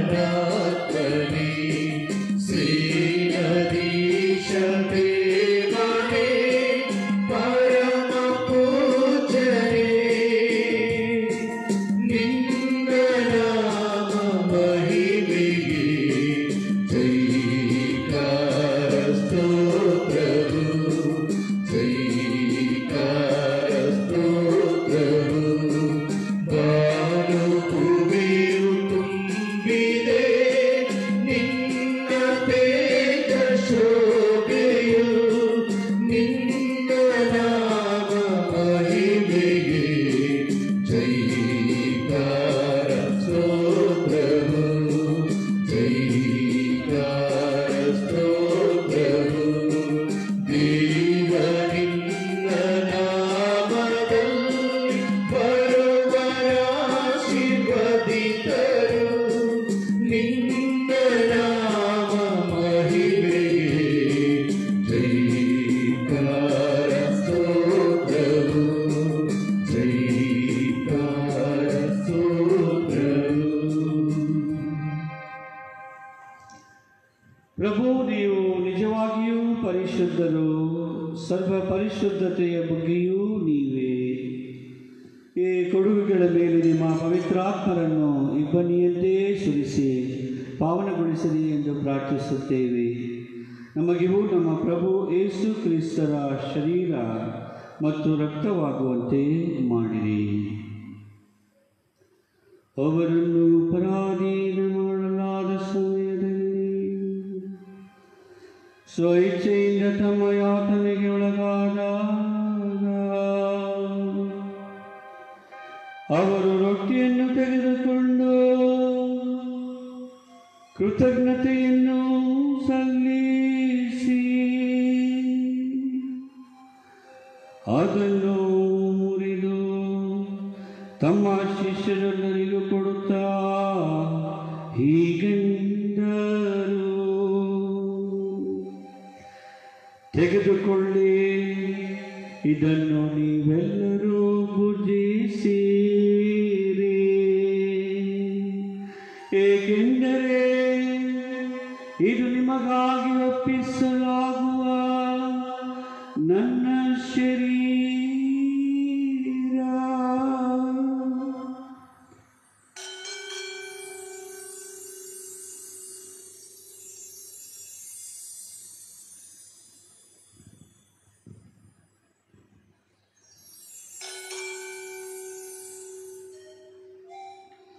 ಅಂತೆಯೇ ಭೋಜನದ ಅಂತ್ಯದಲ್ಲಿ ಅವರು ಪಾನಪಾತ್ರೆಯನ್ನು ತೆಗೆದುಕೊಂಡು ಮತ್ತೊಮ್ಮೆ ನಿಮಗೆ ಕೃತಜ್ಞತೆಯನ್ನು ಸಲ್ಲಿಸಿ ಅದನ್ನು ತಮ್ಮ ಶಿಷ್ಯರೆಲ್ಲರಿಗೂ ಕೊಡುತ್ತಾ ಹೀಗೆಂದರು, ತೆಗೆದುಕೊಳ್ಳಿ ಮತ್ತು ಇದರಿಂದ ನೀವೆಲ್ಲರೂ ಪಾನ ಮಾಡಿರಿ. ಏಕೆಂದರೆ ಇದು ಹೊಸ ಮತ್ತು ಅನಂತ ಒಡಂಬಡಿಕೆಯ ನನ್ನ ರಕ್ತದ ಪಾತ್ರೆ.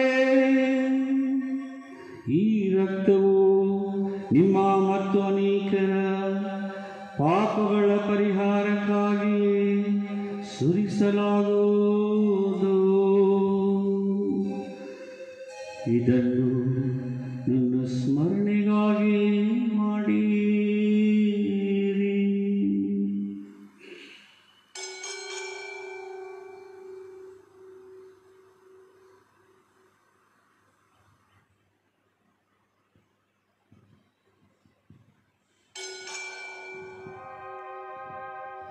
ವಿಶ್ವಾಸದ ರಹಸ್ಯ.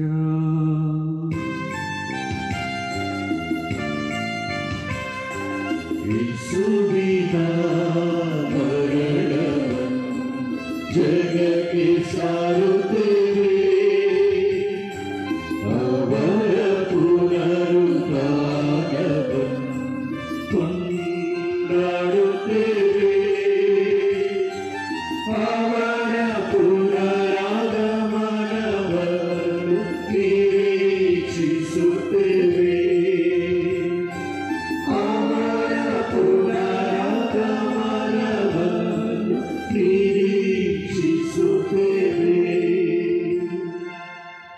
ಆದುದರಿಂದ ಪ್ರಭು, ನಿಮ್ಮ ಸಮ್ಮುಖದಲ್ಲಿ ನಿಂತು ಸೇವೆ ಸಲ್ಲಿಸಲು ನಮ್ಮನ್ನು ಯೋಗ್ಯರು ಎಂದು ಪರಿಗಣಿಸಿದ್ದಕ್ಕಾಗಿ ನಿಮಗೆ ಕೃತಜ್ಞತೆಯನ್ನು ಸಲ್ಲಿಸುತ್ತೇವೆ. ಕ್ರಿಸ್ತರ ಮರಣ ಮತ್ತು ಪುನರುತ್ಥಾನದ ಸ್ಮರಣೆಯನ್ನು ಆಚರಿಸುತ್ತಾ ಜೀವವೀವ ರೊಟ್ಟಿಯನ್ನು, ರಕ್ಷಣೆ ನೀಡುವ ಪಾತ್ರೆಯನ್ನು ನಿಮಗರ್ಪಿಸುತ್ತೇವೆ. ಕ್ರಿಸ್ತರ ಶರೀರ ಮತ್ತು ರಕ್ತದಲ್ಲಿ ಪಾಲ್ಗೊಳ್ಳುವ ನಮ್ಮನ್ನು ಪವಿತ್ರಾತ್ಮರು ಒಂದುಗೂಡಿಸಬೇಕು ಎಂದು ನಿಮ್ಮನ್ನು ವಿನಯದಿಂದ ವಿನಯಿಸುತ್ತೇವೆ. ಪ್ರಭು, ನಿಮ್ಮ ವಿಶ್ವವ್ಯಾಪಿ ಧರ್ಮಸಭೆಯನ್ನು ಸ್ಮರಿಸಿಕೊಳ್ಳಿರಿ. ನಮ್ಮ ವಿಶ್ವಗುರು ಫ್ರಾನ್ಸಿಸ್ ಅವರೊಂದಿಗೂ, ನಮ್ಮ ಧರ್ಮಾಧ್ಯಕ್ಷ ಪೀಟರ್ ಅವರೊಂದಿಗೂ, ಸಕಲ ಯಾಜಕರೊಂದಿಗೂ ಅದನ್ನು ಪ್ರೀತಿಯ ಪರಿಪೂರ್ಣತೆಯೆಡೆಗೆ ಮುನ್ನಡೆಸಿರಿ. ಪ್ರಭು, ಪುನರುತ್ಥಾನದ ನಿರೀಕ್ಷೆಯಲ್ಲಿ ವಿಶ್ರಮಿಸುತ್ತಿರುವ ನಮ್ಮ ಸಹೋದರ ಸಹೋದರಿಯರನ್ನು, ನಿಮ್ಮ ದಯೆಯಲ್ಲಿ ಮೃತರಾದ ಎಲ್ಲರನ್ನೂ ಸ್ಮರಿಸಿಕೊಳ್ಳಿರಿ.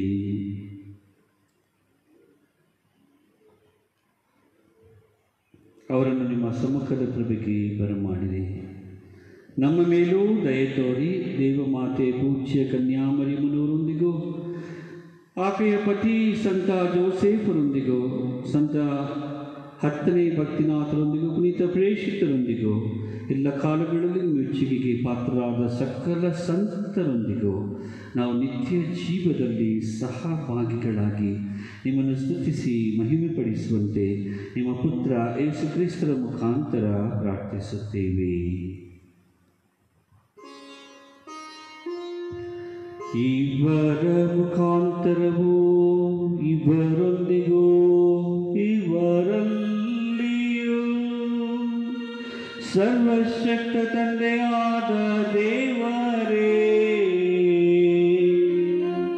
ಪವಿತ್ರಾತ್ಮರ ಐಕ್ಯದಲ್ಲಿ ಸರ್ವ ಗೌರವವೂ ಮಹಿಮೆಯೂ ಯುಗ ಯುಗಾಂತರಕ್ಕೂ ನಿಮಗೆ ಸಲ್ಲಲಿ.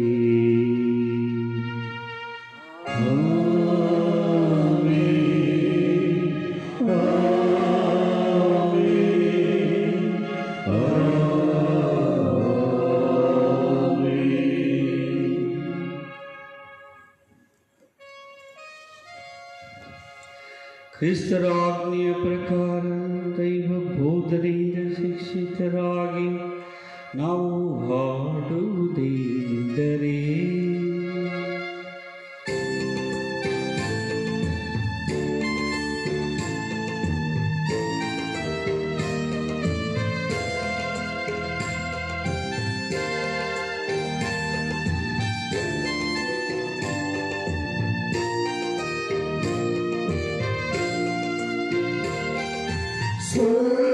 ಸ್ವರ್ಗದಲ್ಲಿರುವ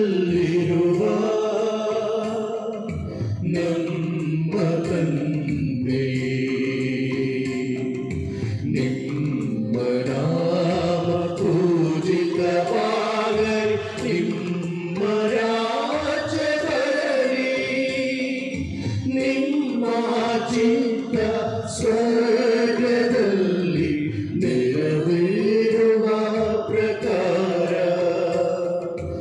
ಭುವಿಯಲ್ಲಿಯೂ ನೆರವೇರಲಿ.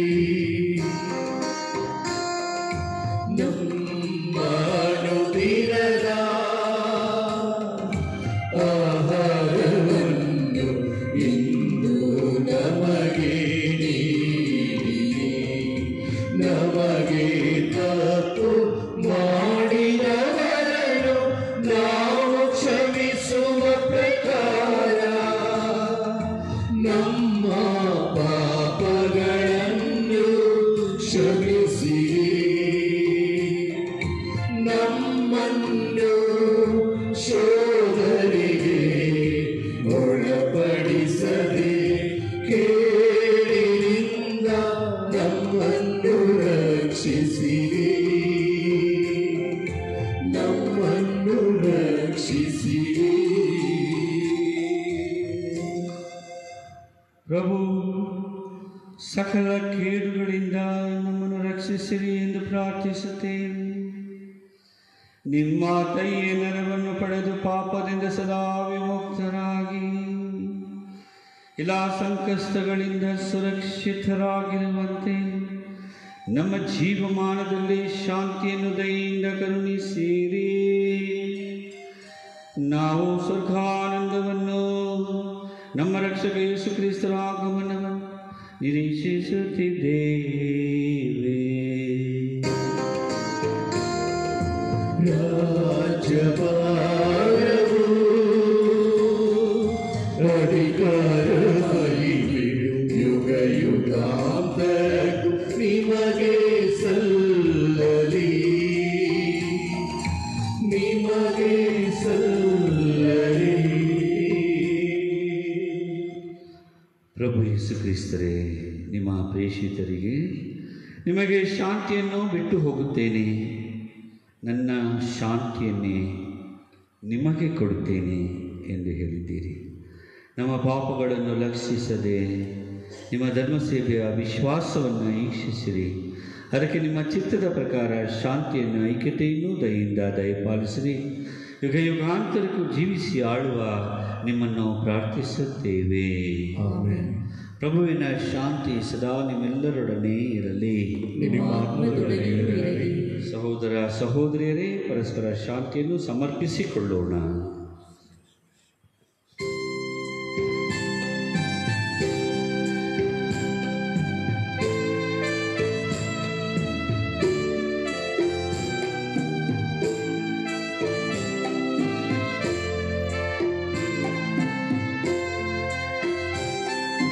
ಲೋಕದ ಪಾಪಗಳ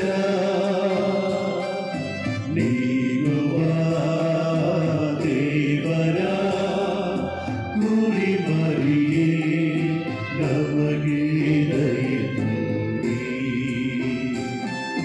ಲೋಕದ ಪಾಪಗಳ ನೀಗುವ ದೇವರ ಕುರಿಮರಿಯೇ, ನಮಗೆ ದಯೆ ತೋರಿ. ಲೋಕದ ಪಾಪಗಳ ನೀಗುವ ದೇವರ ಕುರಿಮರಿಯೇ, ನಮಗೆ ಶಾಂತಿ ನೀಡಿರಿ. ನಮಗೆ ಶಾಂತಿ ನೀಡಿರಿ. ಪ್ರಭು ಯೇಸು ಕ್ರಿಸ್ತರೇ, ನಿಮ್ಮ ಶರೀರ ಮತ್ತು ರಕ್ತದ ಈ ಸ್ವೀಕಾರ ನಮ್ಮನ್ನು ನ್ಯಾಯ ತೀರ್ಪಿಗೂ ಖಂಡನೆ ಗುರಿ ಮಾಡದಿರಲಿ. ಆದರೆ ನಿಮ್ಮ ಪ್ರೀತಿಮಯತೆಯಿಂದ ನಮ್ಮ ದೇಹಾತ್ಮಕ್ಕೆ ರಕ್ಷಣೆ ಹಾಗೂ ಗುಣಪಡಿಸುವ ಸಿದ್ಧಶಕ್ತಿಯಾಗಲಿ.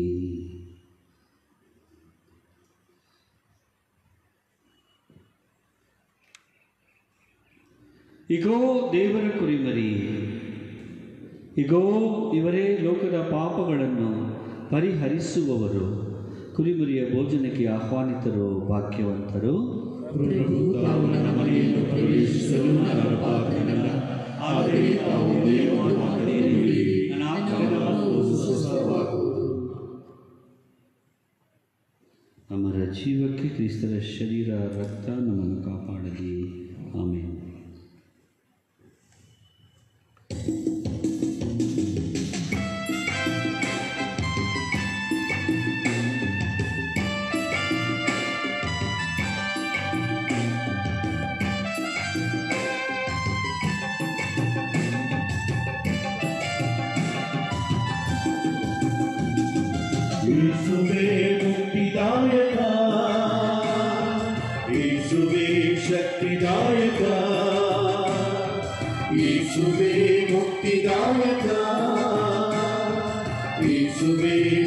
ಮುಕ್ತಿದಾಯಕ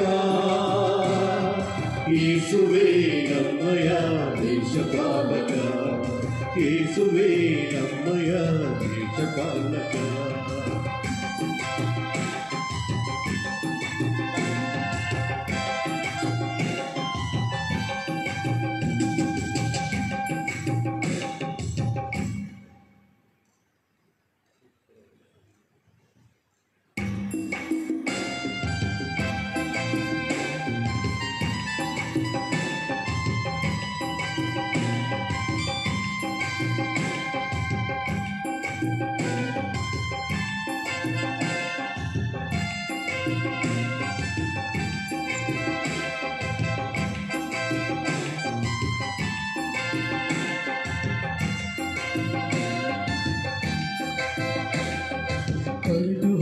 ಕುರಿಮರಿಯ ಹುಡುಗುವೆ ನೀನು ದಾರಿ ತಪ್ಪಿ ನಡೆವ ನಮ್ಮ ಸಲಹುವೆ ನೀನು ಕಳೆದು ಹೋದ ಕುರಿಮರಿಯ ಹುಡುಗುವೆ ನೀನು ದಾರಿ ತಪ್ಪಿ ನಡೆವ ನಮ್ಮ ಸಲಹುವೆ ನೀನು ಶಾಂತಿ ಸುದೆಯನು ನೀಡುವೆ ನೀನು ಜೀವ ಜ್ಯೋತಿಯ ಬೆಳಗುವೆ ನೀನು ಬೆಳಗುವೆ ನೀನು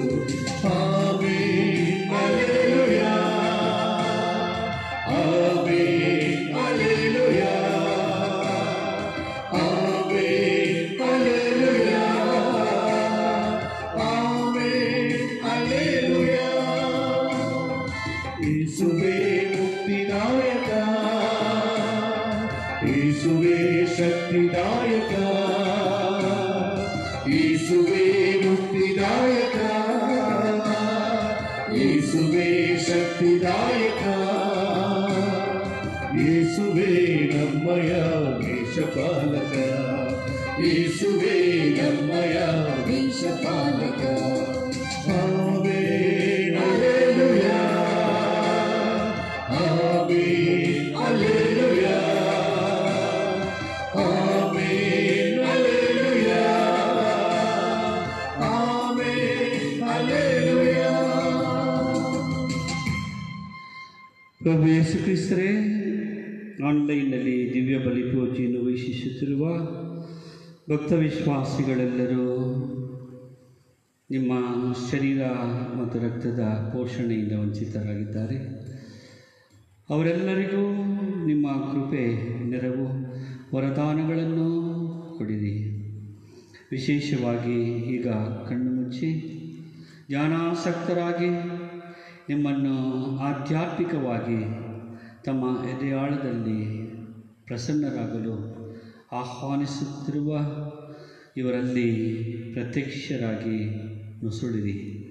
ಇವರಿಗೆ ನಿಮ್ಮ ಆಧ್ಯಾತ್ಮಿಕ ಆಹಾರವನ್ನು ಆಧ್ಯಾತ್ಮಿಕವಾಗಿ ದಯಪಾಲಿಸಿರಿ. ಆಮೇನ್. ಪ್ರಾರ್ಥಿಸೋಣ.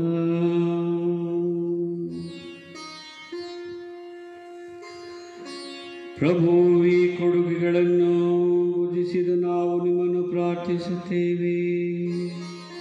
ಈ ರಹಸ್ಯದಲ್ಲಿ ಪಾಲ್ಗೊಳ್ಳುವುದರ ಮೂಲಕ ಇವುಗಳ ರಕ್ಷಣಾ ಫಲವು ನಮ್ಮಲ್ಲಿ ವರ್ಧಿಸಲಿ.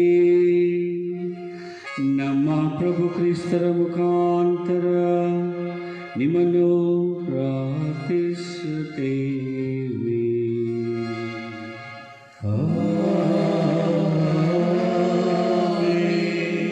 ಪ್ರಭು ನಿಮ್ಮೊಡನೆ ಇರಲಿ.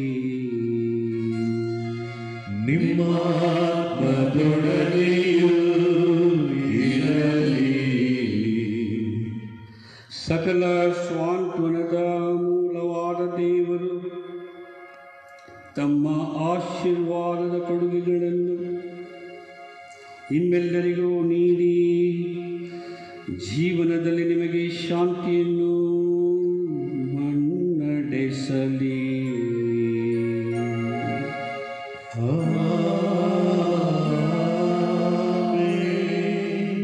ದೇವರು ನಿಮ್ಮನ್ನು ಸಕಲ ವಿಪತ್ತುಗಳಿಂದ ಸಂರಕ್ಷಿಸಿ ತಮ್ಮ ಪ್ರೀತಿಯಿಂದ ನಿಮ್ಮ ಹೃದಯಗಳನ್ನು ದೃಢಪಡಿಸಲಿ.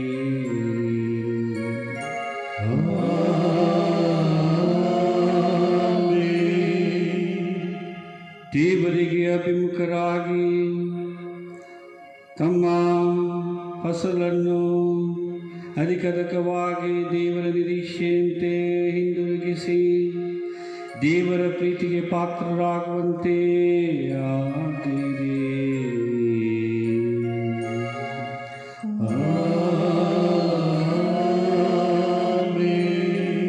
ಈ ಬಾಳ ಪಯಣದಲ್ಲಿ ನಂಬಿಕೆ, ನಿರೀಕ್ಷೆ ಮತ್ತು ಪ್ರೀತಿಯ ಕೊಡುಗೆಗಳನ್ನು ಸಮೃದ್ಧರಾಗಿ ನಿತ್ಯ ಜೀವಕ್ಕೆ ಸಂತೋಷದಿಂದ ಬಂದು ಸೇರುವಂತೆ ಆಗಲಿ.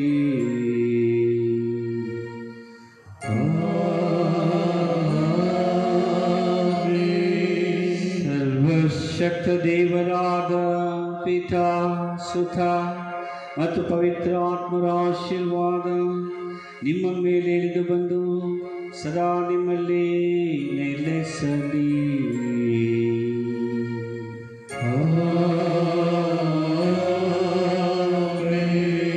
ಹೋಗಿ ಬನ್ನಿ, ಬಲಿಪೂಜೆ ಮುಗಿಯಿತು.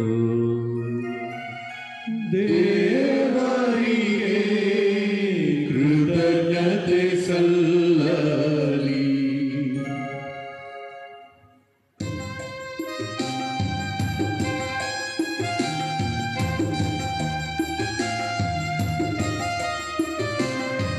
ಸಂತೋಷದ ಸಂದೇಶವು ಶ್ರೀ ಸ್ವಾಮಿಯ ಸುಸಂದೇಶವು. ಈ ವಾಕ್ಯವಾನ ಸಾರಲು ಹೊರಟಿರುವೆ ಜಗದಿಂದ. ಈ ವಾಕ್ಯವಾನ ಸಾರಲು ಹೊರಟಿರುವೆ ಜಗದಿಂದ. ಸಂತೋಷದ ಸಂದೇಶವು ಶ್ರೀ ಸ್ವಾಮಿಯ ಸುಸಂದೇಶವು.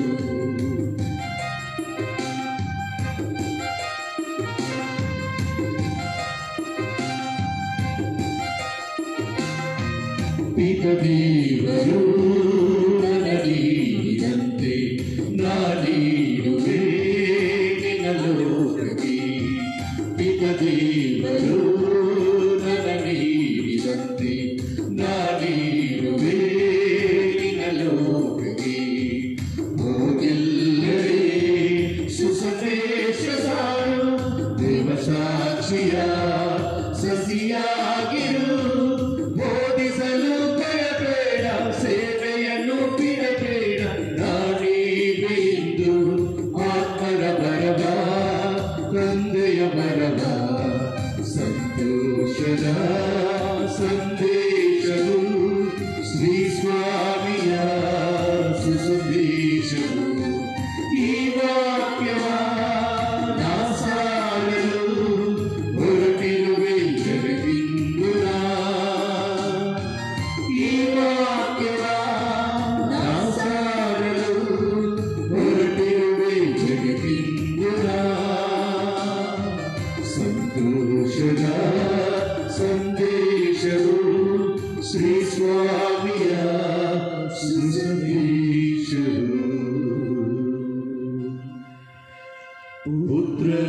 ಪುತ್ರರೊಡಗೂಡಿ